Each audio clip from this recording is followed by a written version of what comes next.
रसूलुल्लाह सल्लल्लाहु तआला अलैहि व आलिहि वसल्लम एहतराम व अक़ीदत का या हबीब अल्लाह व अला आलिका व अस्हाबिका या नूर अल्लाह सल्लल्लाहु तआला अलैहि वसल्लम। नेमतें बांटता जिस्म तो वो ज़ीशान गया, नेमतें बांटता जिस्म तो वो ज़ीशान गया, साथ ही मुंशिए रहमत का कलमदान गया। ले खबर जल्द के गैरों की तरफ ध्यान गया, मेरे मौला मेरे आका तेरे कुर्बान गया। दिल है वो दिल जो तेरी याद से मामूर रहा, दिल है वो दिल जो तेरी याद से मामूर रहा। सर है वो सर जो तेरे कदमों पे कुर्बान गया।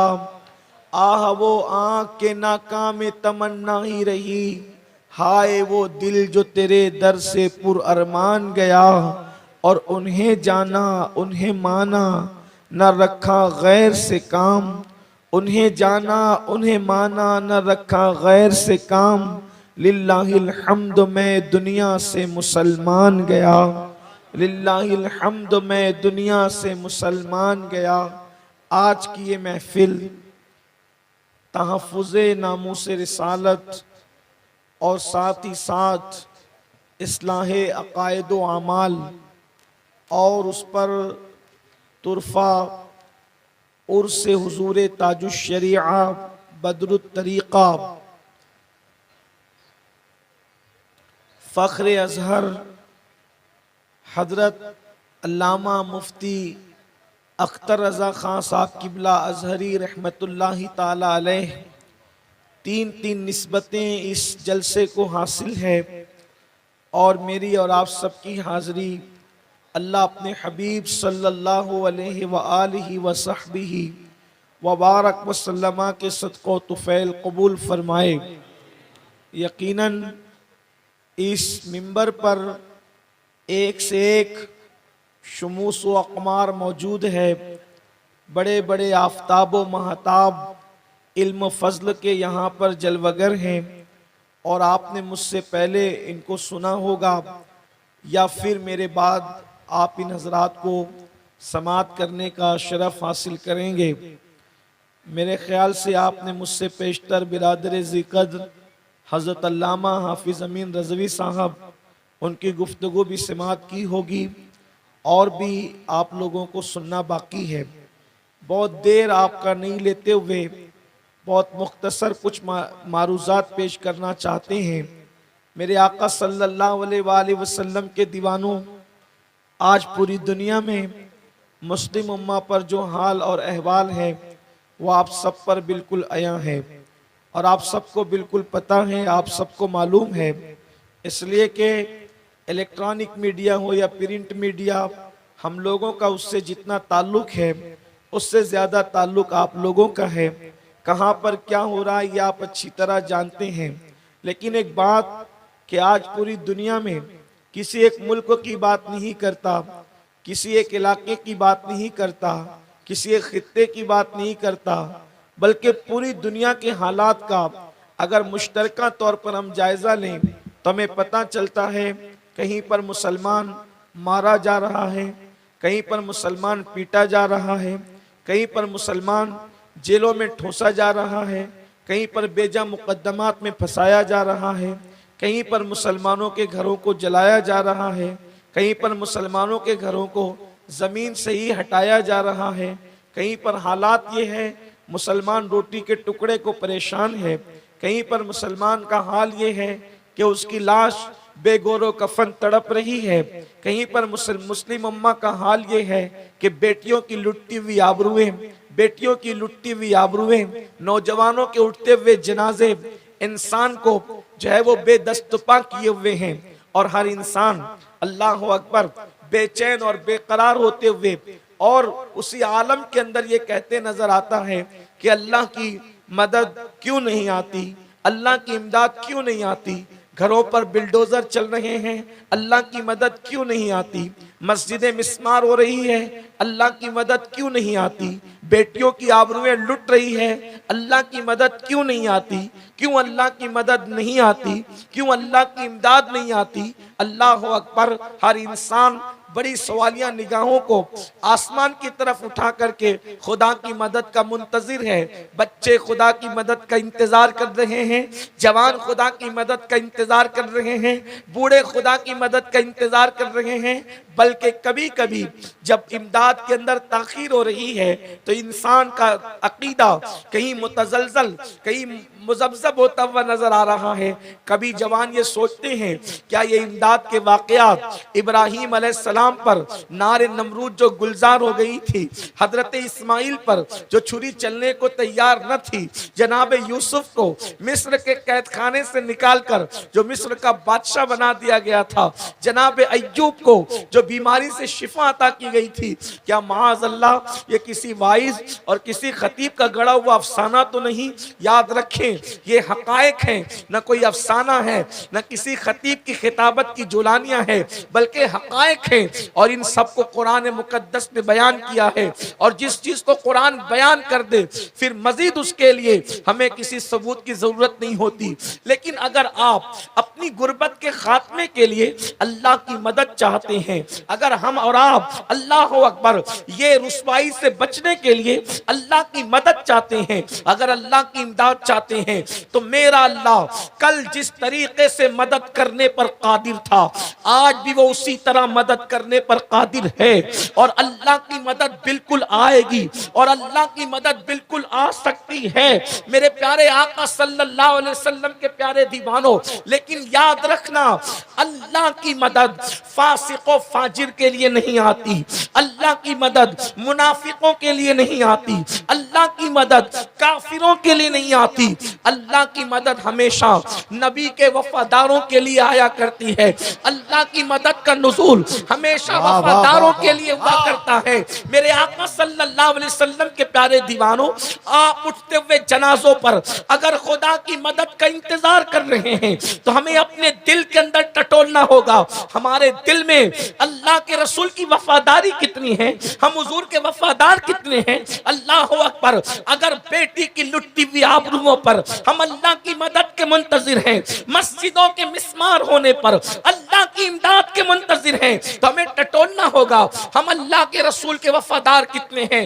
इसलिए कि अगर बद्र में 313 की इमदाद के लिए हजारों फरिश्तों को लेकर रूहुल कुदस नाजिल होते हैं तो वो रसूल के गद्दारों पे नाजिल नहीं हुए थे, बल्कि वो नबी के वफादारों पे नाजिल हुए थे। मेरे आका सल्लल्लाहु अलैहि वसल्लम के प्यारे दीवानों, अगर करबला में खुदा की मदद थी तो गद्दारों के साथ नहीं थी बल्कि वफादारों के साथ थी। इब्राहीम पर नारे नमरूद गुलजार हुई थी तो जनाब इब्राहीम ने मुकम्मल तौर पर वफा का हक अदा किया था, तब अल्लाह की मदद नाजिल हुई थी। अब हमें यहाँ पर सिर्फ इतना फैसला करना है, तहफ़्फ़ुज़े नामूस रिसालत के नाम पर हजारों की तादाद में जमा होने वालों, ये बात पहले मैं बिल्कुल वाज़े कर दूं, ये मजमा ना अमीनुल कादरी के नाम पर आया है, ये मजमा ना हजरत महबूब गौहर के नाम पर आया है, न ये मजमा खुतबा और उलमा के नाम पर आया है। ये मजमा सिर्फ और सिर्फ मुस्तफ़ा जान रहमत की नामूस के नाम पर आया है, ये हुजूर के नाम पर आया है। वल्लाह मुसलमान अपने नबी का इतना वफादार है कि अगर मरने वाले को नबी ये पाक के नाम पे उठाया जाए तो मरने वाला भी हुजूर के नाम पे उठ के खड़ा हो सकता है। इसलिए कि हजरत पीर नसीरुद्दीन नसीर कहते हैं, कब्र की नींद से उठना कोई आसान न था, कब्र की नींद से उठना कोई आसान न था, हम तो महशर में उन्हें देखने आए हुए। नारे तकबीर, नारे रिसालत, तहफ़्फ़ुज़े नामूसे रिसालत, उर्से हुजूर ताजुश शरिया हजरत मौलाना सैयद अमीनुल कादरी साहब किबला उलमाए अहले सुन्नत। और मेरे इमाम तो कई हदीसों का निचोड़ पेश करते हुए यूं कहते हैं ये कि ये कायनात भी बनी और सजी है तो सिर्फ उनके लिए, वरना खुदा को जमीन जमीन और आसमान बनाने से गरज क्या थी? जब ये जमीन और आसमान न थे तो भी वो खुदा था, ये न रहेंगे तो भी वो खुदा रहेगा। लेकिन बनाया क्यों? तो वो कहते हैं जमीन और जमा तुम्हारे लिए, मकीन और मकान तुम्हारे लिए, चुनीन और चुना तुम्हारे लिए, बने दो जहां तुम्हारे लिए, दान में जबा तुम्हारे लिए, बदन में है जा तुम्हारे लिए, हम आए यहाँ तुम्हारे लिए, उठे भी वहां तुम्हारे लिए।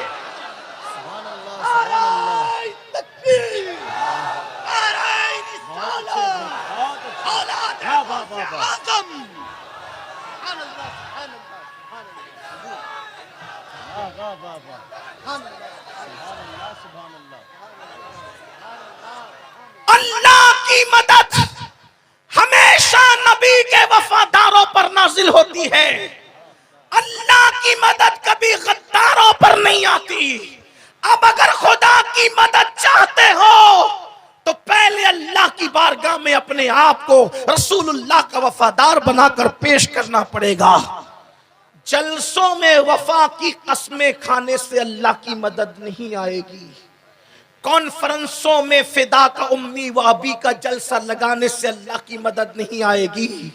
सिर्फ नारे के तौर पे लब्बैक या रसूल अल्लाह कहने पर अल्लाह की मदद नहीं आएगी। सिर्फ दर्द भरी तहरीरों को लिखकर पढ़कर आंसू बहाने से अल्लाह की मदद नहीं आएगी।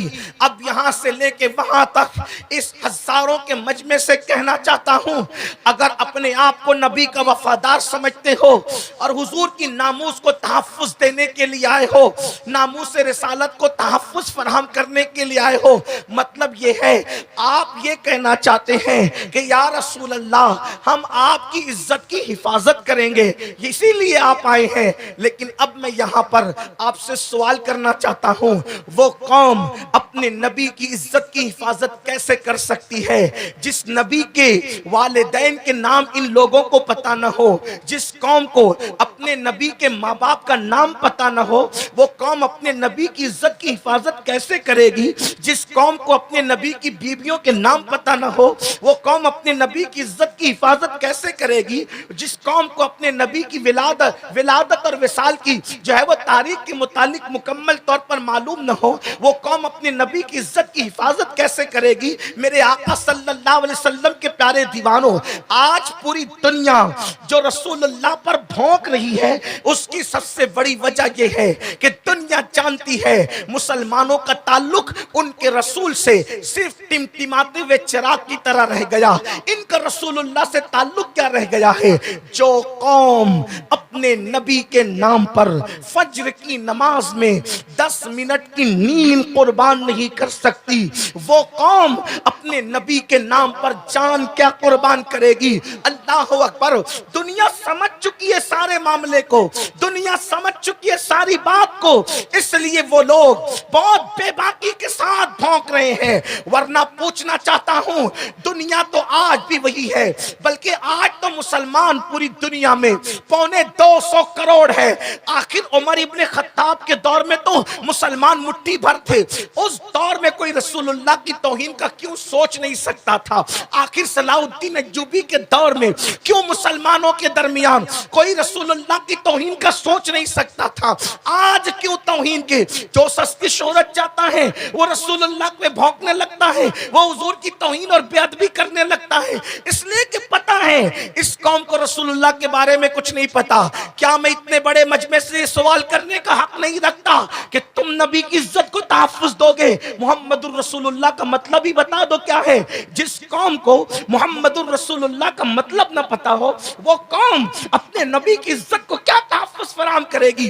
ऐ मेरी कौम के जवानों, आज भी पूरी दुनिया के अंदर 225 करोड़ कलमा पढ़ने वाले बसते हैं। सिर्फ हम रसूलुल्लाह के सच्चे वफादार हो जाएं, फिर देखो इनकलाब कैसे आएगा। और वल्लाह हमारे रसूल की शान वो है कि अल्लाह ने ऐसी शान नबियों में भी किसी को अता नहीं फरमाई, फरिश्तों में भी किसी को अता नहीं फरमाई, जो मकाम अल्लाह ने अपने नबी को अता किया है। मैं बहुत इख्तिसार से काम लेते हुए अर्ज करूंगा, अगर कोई ये सोचता है कि ये सुन्नियों के स्टेज से लोग कहते हैं नबी का से इश्क करो, नबी से इश्क करो, नबी से इश्क करो, नबी से इश्क करो, तो नबी में रखा क्या जो कहते हैं नबी से इश्क करो? मैंने कहा वल्लाह मेरे नबी के अंदर जो रखा है वो किसी में नहीं रखा है, इसलिए कि सबसे मखलूक प्यार करती है, मेरा नबी वो है जिससे खालिक भी प्यार करता। नारे तकबीर, नारे रिसालत, सुभान अल्लाह, सुभान अल्लाह। जिसका मुश्ताक खुदावंद कुद्दूस हो, हजरत मौलाना जमीलुर रहमान कहते हैं क्या हुस्न है ऐ सैयद अबरार तुम्हारा, क्या हुस्न है ऐ सैयद अबरार तुम्हारा, अल्लाह भी है तालिबे दीदार तुम्हारा, और क्यों दीद के मुश्ताक ना हो हजरत यूसुफ, अल्लाह का दीदार है दीदार तुम्हारा। हुजूर से वफा की बात आई है तो दो बातें अर्ज करके अपनी बात खत्म करूंगा। पहली चीज, हुजूर से हम इश्क क्यों करते हैं, हुजूर से मोहब्बत की बात क्यों करते हैं, और याद रखना पहली चीज तो ये, ईमान के लिए हुजूर से इश्क करना हम पे फर्ज है। हुजूर से इश्क के बगैर ईमान हो ही नहीं सकता, ईमान का तसव्वुर नहीं हो सकता। हुजूर से इश्क करना हमारे ईमान के लिए जरूरी है।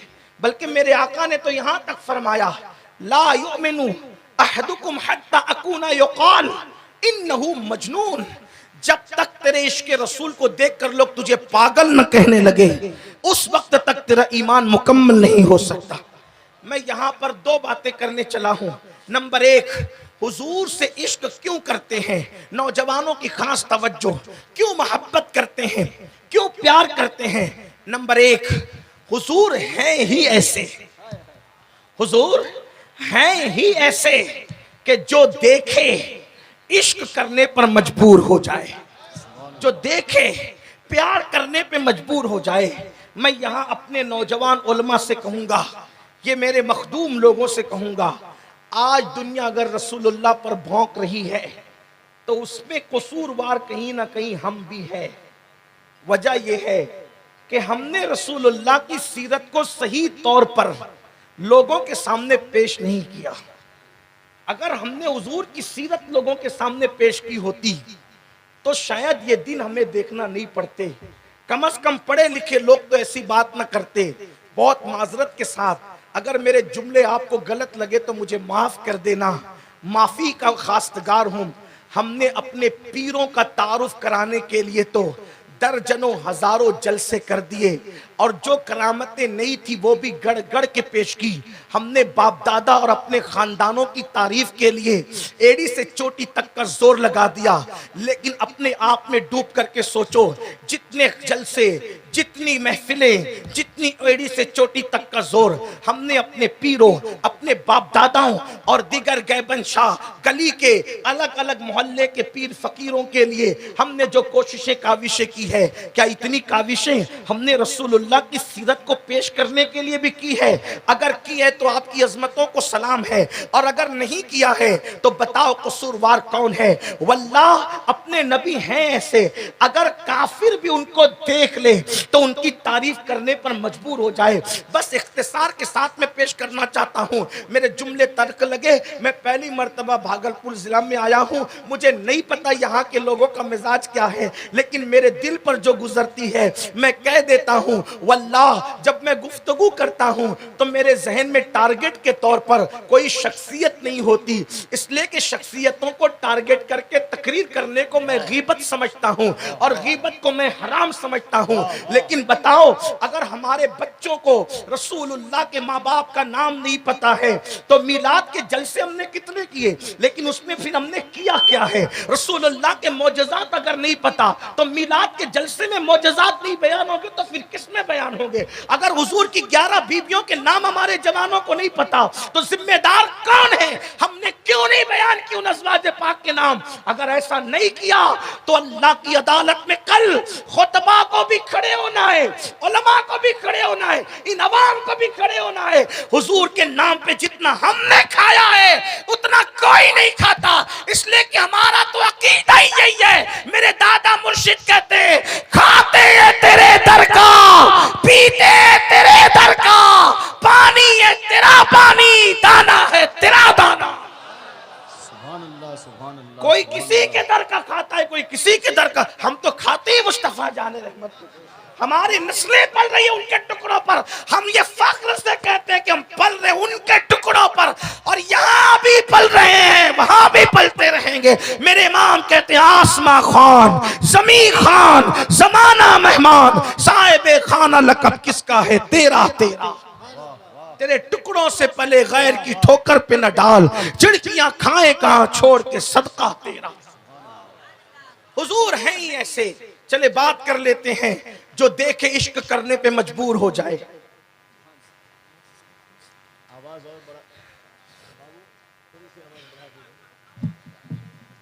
तवज्जो, आप बहुत अच्छे से सुन रहे हैं।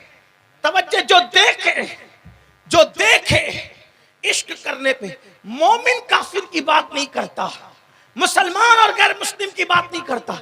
जो देख लेगा वो इश्क करने पे मजबूर हो जाएगा, और जो न देखे कम से कम वो सही सीरत सुन लेगा तो इश्क करने पे मजबूर हो जाएगा।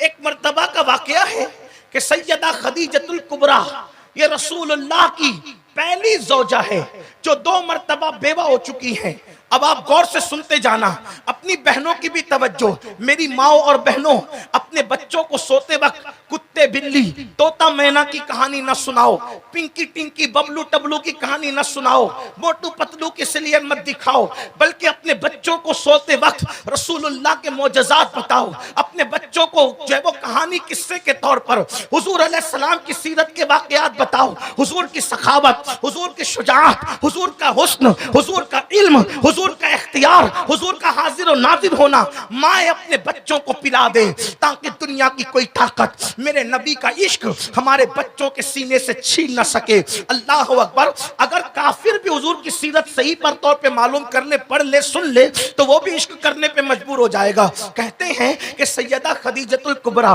2 मर्तबा बेवा हो चुकी थी, मालदार इतनी थी, दौलत इतना उनके पास दौलत इतनी मौजूद थी कि अल्लाह अकबर, मक्के वाले उनको मलका तुज्जार के नाम से जानते थे। यानी वो पूरे मक्कतुल मुकर्रमा की मलका कहलाती थी, बल्कि उनको मलकतुल अरब भी कहा गया है, अरब की मलका भी कहा गया है। हुस्न भी था, जमाल भी था, नसब भी था, माल भी था, लेकिन होता ये था, औरत तो औरत होती है, औरत बड़ी कमजोर होती है। अल्लाह अकबर। खदीजतुल कुबरा का माल जो है, अल्लाह अकबर, खदीजतुल कुबरा का माल जब लोग तिजारत के लिए लेकर जाते तो उनके साथ चिटिंग कर लेते, उनका माल हड़प कर लेते, उनका माल का नुकसान कर देते और अपनी जेब भरकर भाग जाते। खदीजा को फिक्र हुई कि कोई मुझे ऐसा ईमानदार मिलना चाहिए, ऐसा दयानतदार मिलना चाहिए कि जो मेरा माल तिजारत ले जाए और फिर वो पूरी दयानतदारी के साथ जो है वो मेरा काम कर सके। अब दिल से सुनना, खदीजतुल कुबरा ने अपनी सहेली नफीसा से मशवरा किया। नफीसा, मक्के में तो इतने औबाश लोग हैं, ऐसे गुंडे लोग रहते हैं, माओ के साथ जिना करने वाले, नंगे होके काबे का तवाफ करने वाले, बच्चियों को जिंदा दफन करने वाले, जानवरों के साथ बदी करने वाले। इस माहौल के अंदर किससे खैर की उम्मीद की जा सकती है?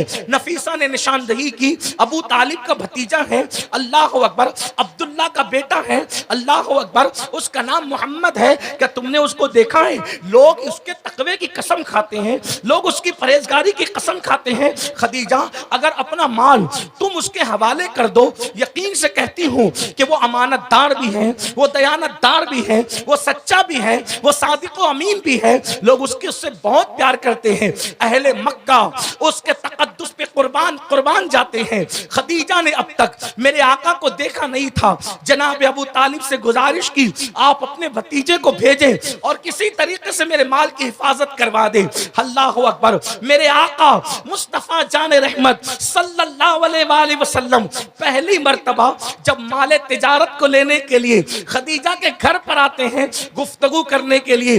अब जरा कई किताबों का, इतने मजमुआ सीरत की किताबों का एक साथ निचोड़ कर इस वाक़े के हवाले से आपकी खिदमत में पेश कर रहा हूँ। अल्लाह अकबर। खदीजा फरमाती है कि मक्के में मेरा घर ऐसे मुकाम पर था, न सूरज निकलते वक्त न सूरज डूबते वक्त उसकी किरणें मेरे घर में कभी नहीं आती थी। समझने की कोशिश करना मेरे भाइयों, जैसे हिंदुस्तान में अगर किसी का मकान का दरवाजा शिमाल या जुनूब की तरफ होगा तो सूरज निकलते वक्त या सूरज डूबते वक्त कभी सूरज की किरणें दरवाजे से उसके घर के अंदर दाखिल नहीं हो सकती। इसलिए कि कब दाखिल होती है, या तो घर मशरिक की तरफ हो या तो मगरिब की तरफ हो। मशरिक की तरफ होगा तो निकलते वक्त तो सूरज की किरणें दाखिल होगी, मगरिब की तरफ होगा तो डूबते वक्त सूरज की किरणें दाखिल होगी। खदीजा कहती है, सैयदा खदीजा, कि मेरा घर मक्के में ऐसी मकाम पर था और दरवाजा उस तरफ था कि न सूरज निकलते वक्त मेरे घर के दरवाजे से सूरज की किरणें आती थी, न डूबते वक्त तो सूरज की किरणें आती थी। फरमाती है एक मर्तबा मैं अपने दरवाजे की तरफ पीट करके और दीवार की तरफ चेहरा करके किसी काम में मसरूफ थी तो मैंने अचानक देखा कि सूरज की किरणें मेरे घर के दरवाजे से मेरे घर की दीवार पर पड़ी। तो मैंने हैरत से सोचा कि आज सूरज निकला किधर से है, आज सूरज निकला किधर से है कि मेरे घर में सूरज की किरणें आ रही है। ये जो मुहावरा सुनते हो ना कि सूरज किधर से निकला, ये सैयदा खदीजा के जुमले की खैरात है, सूरज किधर से निकला। इसलिए कि वो बहुत बड़ी शायरा भी थी। उन्होंने कहा कि सूरज निकलते डूबते वक्त मेरे घर के दरवाजे से कभी किरणें नहीं आती थी। मैं दीवार की तरफ रुक करके और दरवाजे की तरफ पीट करके काम कर रही थी, सूरज की किरणें पड़ी तो मैंने सोचा सूरज किधर से निकला। जब मैं पलट कर देखती हूं तो मैं हैरान हूं कि सूरज नहीं था, वो तो एक खूबसूरत जवान था। वो तो खूबसूरत जवान था जिसके चेहरे से किरणें मेरे दरवाजे से मेरी दीवार पर पड़ रही थी। मैं हैरान थी कि मक्के में कोई खूबसूरत भी हो सकता है जिसके चेहरे की किरणें दीवारों को मुनव्वर करती हो। ये कोई मुबालगा नहीं है मेरे जवानों। शमाइल तिर्मिज़ी में मौलाए कायनात से रिवायत मौजूद है कि जब अल्लाह के रसूल दरजे वो दीवारों के सामने खड़े रहते तो दीवारों का अक्स मुस्तफा जाने रहमत के चेहरे के अंदर नजर आया। सुभान अल्लाह, सुभान उस अल्लाह, खूबसूरती का सुभान अंदाजा करो, उस खूबसूरती का अंदाजा करो कि हुजूर के चेहरे के अंदर दीवारें नजर आती थी और सूरज और चांद अगर उसके सामने हुजूर खड़े हो जाते तो सूरज और चांद हुजूर के चेहरे में तैरते नजर आते। इतने खूबसूरत थे। मेरे आका अलैहिस्सलाम के सहाबा कहते हैं, सुन्नियों तुम्हें क्या पता इश्क की बात हमने की है, अपना नबी वो नबी है। सहाबा कहते हैं अगर अल्लाह कुरान नाजिल ना भी करता तो मेरे नबी इतने खूबसूरत थे कि सिर्फ लोग हुजूर का चेहरा देखकर कलमा पढ़ के मुसलमान हो जाते। हुजूर थे इतने खूबसूरत, इतने हुस्न वाले। अम्मा खदीजा कहती मैंने पहली बार देखा, वो कहती मैं तो सब कुछ हार गई, मैं तो उनके सामने सरेंडर हो गई। मैंने पूछा आप कौन है, तो बहुत सादगी और मासूमियत से कहा मेरा नाम मोहम्मद है, मैं अब्दुल्ला का बेटा हूँ। जनाब अबू तालिब ने मुझे भेजा है कि मैं तुम्हारे घर आऊँ और तुमसे बात करूँ। खदीजा कहती है जो भी ताजिर आता था मैं उससे सारी बातें तय करती थी, लेकिन ये पहला ताजिर था, मैंने कुछ बात नहीं की। वो जो कहते जाते थे मैं सिर्फ हाँ हाँ कहती जाती थी, वो जो कहते जाते थे मैं हाँ हाँ कहती जाती थी। खदीजा तुम हाँ क्यों ना कहती, इनके सामने तो अरब के बड़े बड़े फुसहा की हालत ये है। मेरे इमाम कहते हैं फुसहा अरब के बड़े बड़े तेरे आगे यूं है दबे लचे, फुसहा अरब के बड़े बड़े तेरे आगे यूं है दबे लचे, कोई जाने मुंह में ज़बान नहीं बल्कि जिस्म में जान है। नारे तकबीर, जरा और बुलंद आवाज से नारे रिसालत, इस्लाह मुआशरा कॉन्फ्रेंस, तहफ़्फ़ुज़े नामूसे रिसालत, हजरत मौलाना सैयद अमीनुल कादरी साहब किबला। सुभान अल्लाह सुभान अल्लाह। उनकी गुफ्तगू सुनकर अरब के फुसहा का हाल ये होता कि मुंह में जबान नहीं, इसलिए कि जिसके मुंह में जबान ना हो कम से कम वो आंखों से यूं तो करता है ना, सर तो हिलाता है ना। लेकिन हुजूर की बात सुन करके असर ये होता था कि लोग सर हिलाना भी भूल जाते थे, ऐसा लगता था जैसे इसके जिस्म से जान ही निकल गई है। ये फसाद का हाल था, ये फसी व बलीग थे। इस तरीके से हुजूर अफसहुल अरब थे, पूरी कायनात के अंदर सबसे ज्यादा अल्लाह ने आपको फसाद दी थी। तो खदीजा कहती थी बस मैं हाँ हाँ करती रही और सारा मामला तय करके वो क्या गए कि मेरा चैन गया, मेरी नींद गई, मेरी कैफियत ये हो गई कि मैं सोचती थी मक्के में कोई इतना मुत्तकी है कि जो किसी पर नजर उठाकर नहीं देखता, मक्के में कोई इतना परहेजगार है। आखिर मैंने अपने गुलाम मैसरा से कहा, मैसरा इस मोहम्मद के साथ माले तिजारत लेकर तुमको जाना है।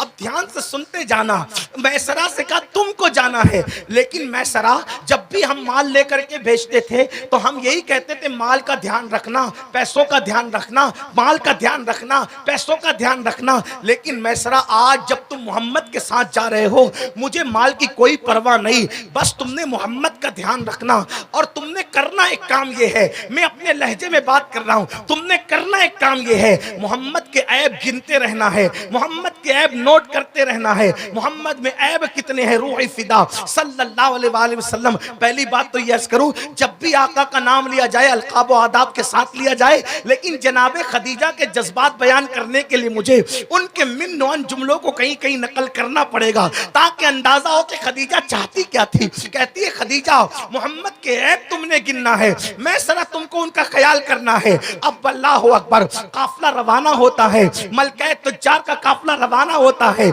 मक्के के ताजिरों का काफिला भी साथ साथ जाता है और फिर उसके बाद मैसरा गुलाम भी साथ साथ जाता है।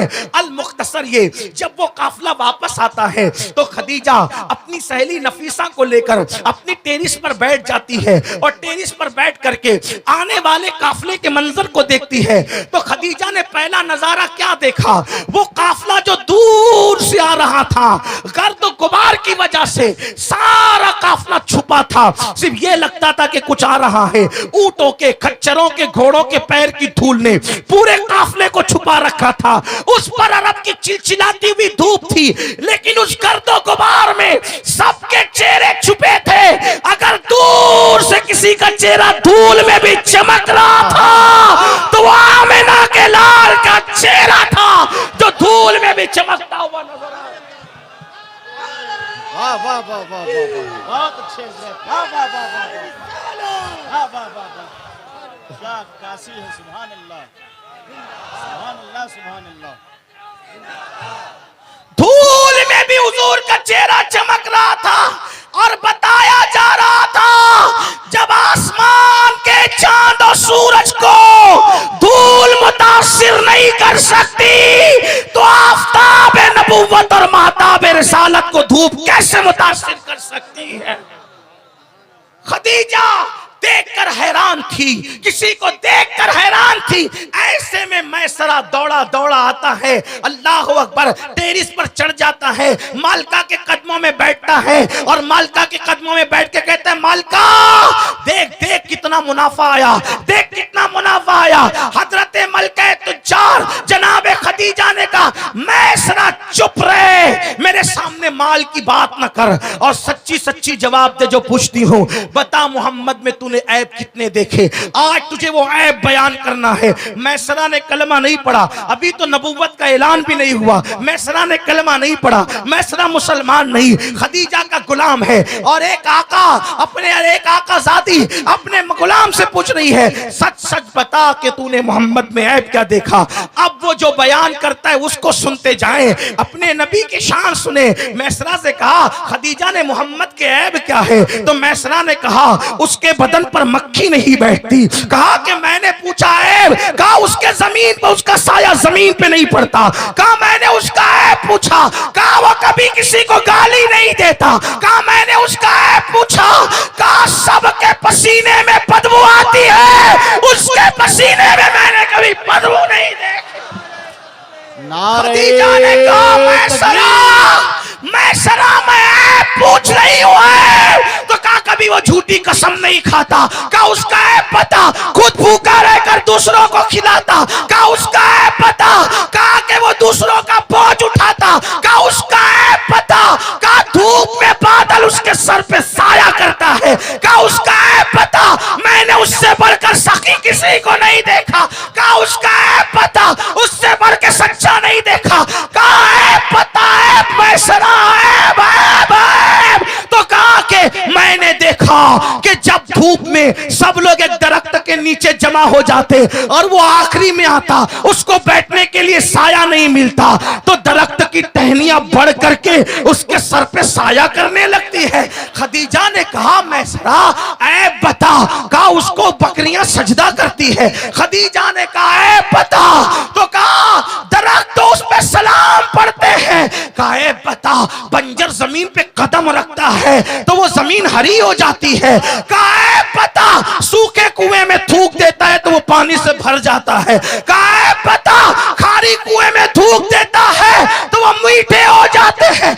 खदीजा ने कहा ऐ बता ऐ, तो उस वक्त मैसरा ने कहा वल्लाह खदीजा मैंने तेरा नमक खाया है, नमक, अल्लाह की इज्जत की कसम, एक हाथ में चांद लाकर रख दे और दूसरे हाथ में सूरज लाके रख दे और फिर पूछ कि मोहम्मद में ऐब क्या है, तो मैं कहूंगा कसम खुदा की अल्लाह ने इसको हर ऐब से पाक पैदा फरमाया।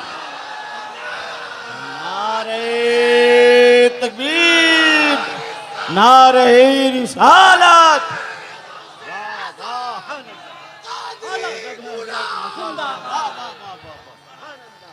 उससे हुदूद तादु शरिया, उससे हुदूद तादु शरिया, करिया करिया बस्ती बस्ती।